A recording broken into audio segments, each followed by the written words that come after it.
بسم اللہ الرحمن الرحیم۔ حضرات محترم، میرے بھائی بہنوں اور بیٹیوں، کس قدر خوش قسمت ہیں گے وہ لوگ جو رمضان کی تیاری میں مصروف ہیں۔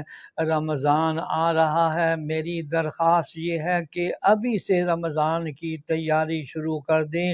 جیسے میں نے پہلے ذکر کیا ہے کہ اگر کوئی آدمی آسانی سے ملازمت سے چھٹی اور رخصت لے سکتا ہے تو وہ رخصت لے لے، اور باقی جو آدمی اپنے کام میں کمی کر کے عبادت میں لگ سکتا ہے تو اس آدمی کو ابھی سے اس کا نظم بنانا چاہیے۔ اب میں ایک رسی حدیث سناتا ہوں۔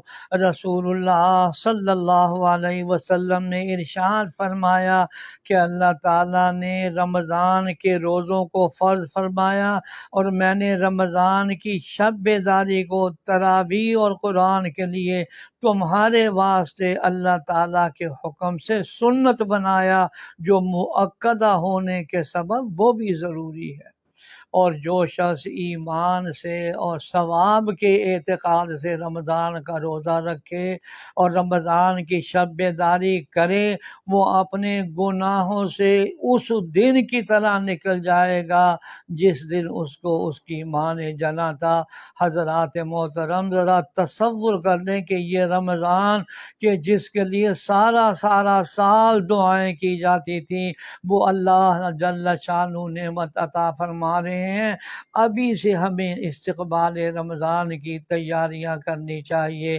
یا اللہ ہم سب کو رمضان کی صحیح قدر کرنے کی توفیق عطا فرما، آمین یا رب العالمین۔